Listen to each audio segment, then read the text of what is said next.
dia lulus tapi tidak lolos. Begitu kan hasilnya?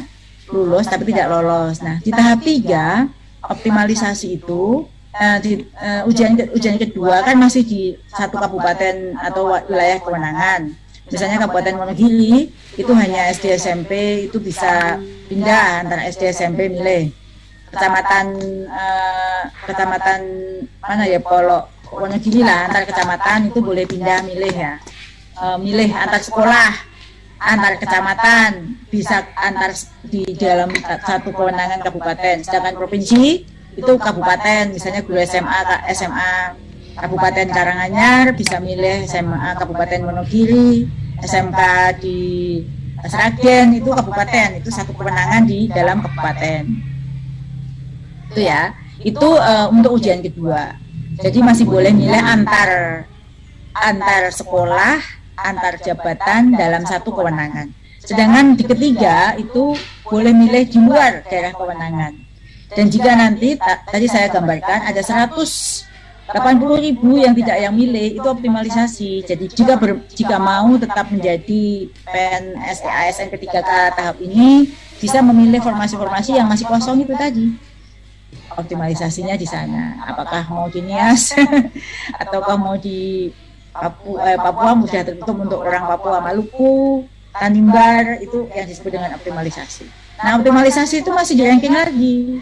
Karena ada yang lulus 10, yang dibutuhkan 5 ya ranking dari nilai tadi, meskipun tidak lolos di ujian ini, dia optimalisasi sebenarnya masih sama, lolos passing grade, di ranking lagi. Begitu Bu, itu atur.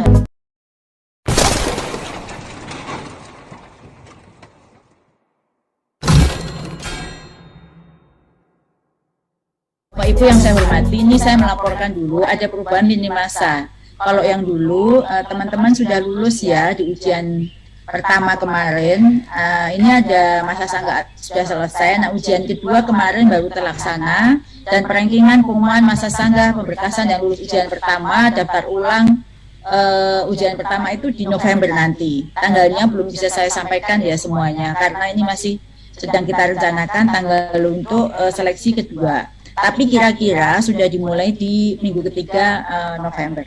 Nanti begitu sudah ada kepastian, saya akan umumkan pada teman-teman semuanya kapan ujian memilih formasi tahap kedua itu bisa dimulai. Kemudian ujian tahap kedua itu akan dilaksanakan di kira-kira itu di awal Desember. Tanggal tepatnya segera akan saya laporkan kepada Bapak Ibu guru semuanya. Jadi ujian ketiga dimungkinkan di awal. Digeser di tahun depan. Jadi ujian kedua ini akan dilakukan di bulan Desember, kemudian nanti pemberkasan dan seterusnya di akhirnya. Pengumuman itu kira-kira di akhir Desember, nanti ujian ketiga itu ada digeser di tahun berikutnya. Ini ada perubahan lini masa karena dinamika yang ada di masyarakat yang harus kita akomodasi itu cukup besar. Jadi kalau kita bicara ideal itu mungkin lulusannya tidak terlalu banyak, lalu ada dinamika masukan berbagai aspirasi itu yang menjadi bahan pertimbangan untuk melakukan berbagai perbaikan terkait dengan mekanisme berikutnya. Itu teman-teman kalau melihat bahwa ada kemunduran dan lain sebagainya, itu yang kita mengantisipasi berbagai masukan ya, aspirasi baik dari Komisi 10, dari Asosiasi Guru 35 tahun plus, asosiasi guru honorer dan berbagai asosiasi lain, organisasi-organisasi profesi itu kan mengajukan berbagai macam aspirasi. Bapak Ibu yang saya hormati, jadilah formasi kita di tahun ini dari perhitungan kebutuhan Kemendikbudristek 1.200.000 dan itu sudah dituliskan undang-undang dalam undang-undang APBN terkait dengan penggajiannya. Misalkan bahasa Inggris, formasi kita ini tinggal 1. Bagaimana jika yang mengikuti tes tahap 2 semuanya bisa passing grade? Maksud optimalisasi formasi tadi bagaimana Ibu? Mohon penjelasannya. Jadi begini, optimalisasi itu ada di tahap 3. Makanya kalau itu pertanyaan yang bagus tuh sebagai perumpamaan. Bahasa Inggris itu ada 40 gitu kan ya. Kemudian ininya kan 1, begitu kan ya, 1 masih yang direbut dan dari 40 itu 35 atau 30-nya lolos passing grade. Jadi kalau tadi itu ada 90 total, ada 93.000 orang yang lolos tapi kalah ranking. Itu nanti kan terjadi sama ya Bu. Jadi otomatis yang kalah ranking ini tidak akan mendapat formasi. Dia lulus tapi tidak lolos. Begitu kan hasilnya? Lulus tapi tidak lolos. Nah, di tahap 3 optimalisasi itu ujian kedua kan masih di satu kabupaten atau wilayah kewenangan. Misalnya Kabupaten Wonogiri itu hanya SD SMP, itu bisa pindah antara SD SMP milih. Kecamatan mana ya, Polo Wonogiri lah, antar kecamatan itu boleh pindah milih ya. Milih antar sekolah, antar kecamatan, bisa antar di dalam satu kewenangan kabupaten. Sedangkan provinsi itu kabupaten, misalnya guru SMA Kabupaten Karanganyar bisa milih SMA Kabupaten Wonogiri, SMK di Sragen itu kabupaten, itu satu kewenangan di dalam kabupaten. Itu ya, itu untuk ujian kedua. Jadi masih boleh milih antar sekolah, antar jabatan dalam satu kewenangan. Sedangkan di ketiga itu boleh milih di luar daerah kewenangan. Dan jika nanti tadi saya gambarkan ada 180.000 yang tidak yang milih, itu optimalisasi. Jadi jika mau tetap menjadi PNS ASN ke-3K tahap ini, bisa memilih formasi-formasi yang masih kosong itu tadi. Optimalisasinya di sana. Apakah mau di Nias ataukah mau di Papua mudah tertutup untuk orang Papua, Maluku, Tanimbar, itu yang disebut dengan optimalisasi. Nah, optimalisasi itu masih di ranking lagi.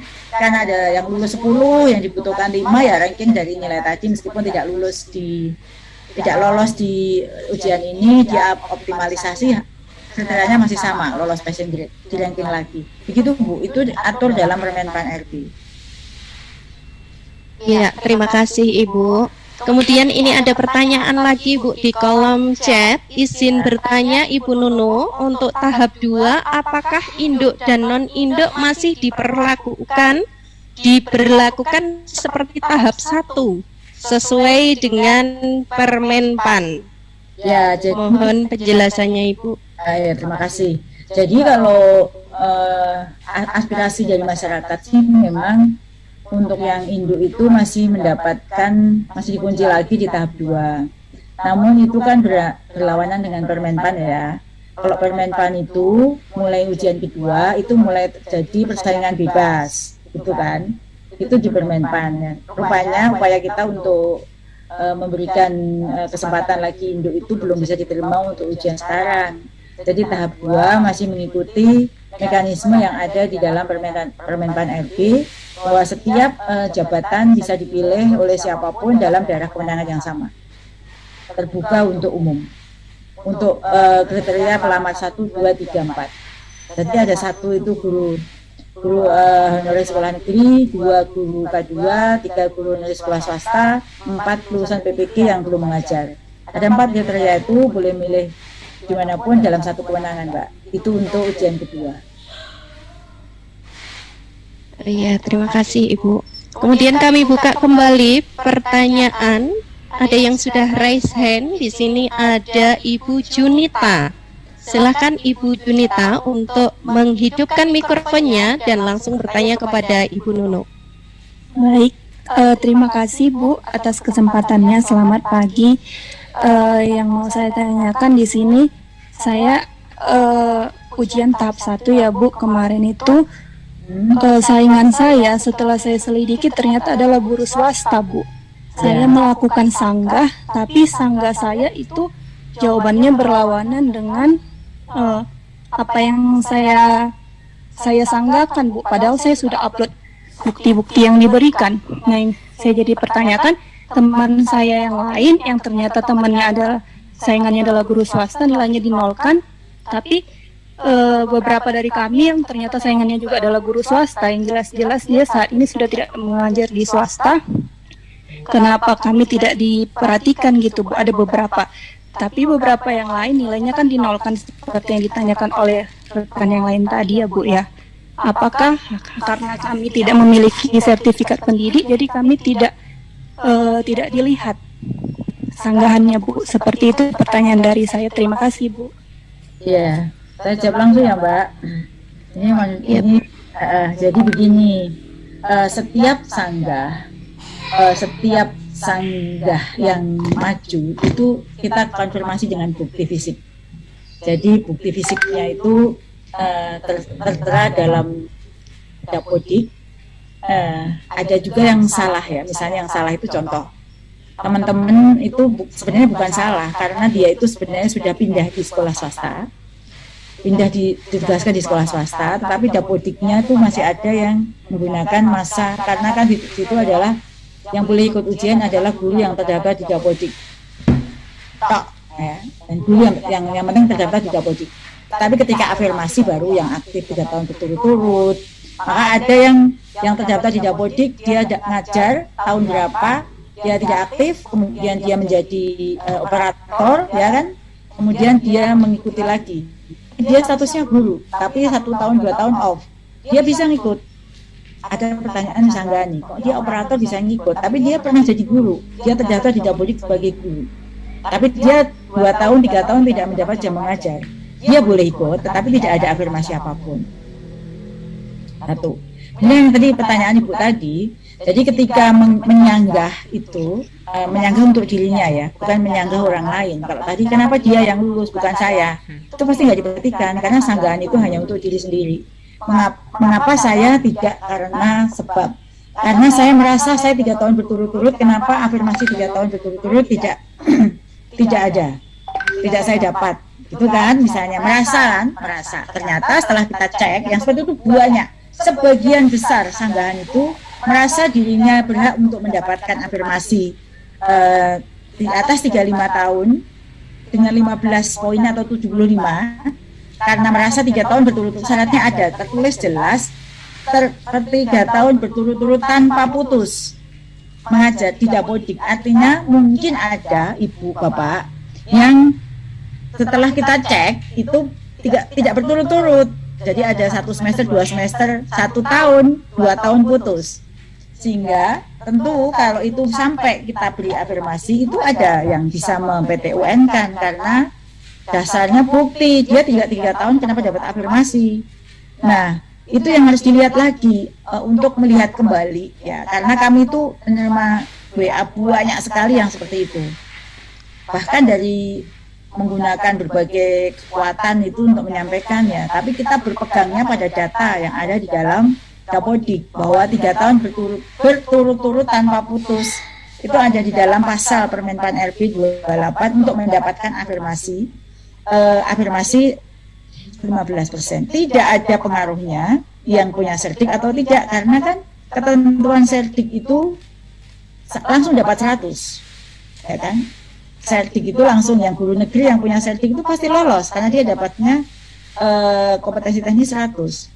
Sedangkan guru swasta itu sudah pasti. Kalau kok ada swasta yang tidak, ada swasta yang nilainya 0, berarti dia sebenarnya dari swasta sudah secara sah kita teliti dia sudah menjadi guru negeri. Dia tidak dapat afirmasi, tetapi dia jadi guru negeri yang skornya tidak 0 ya. Jadi itu semuanya dasarnya adalah bukti. Jadi kalau menyanggah sanggahannya itu mengapa dia lulus itu pasti tidak diperhatikan karena sanggah itu adalah untuk dirinya, bukan untuk orang lain.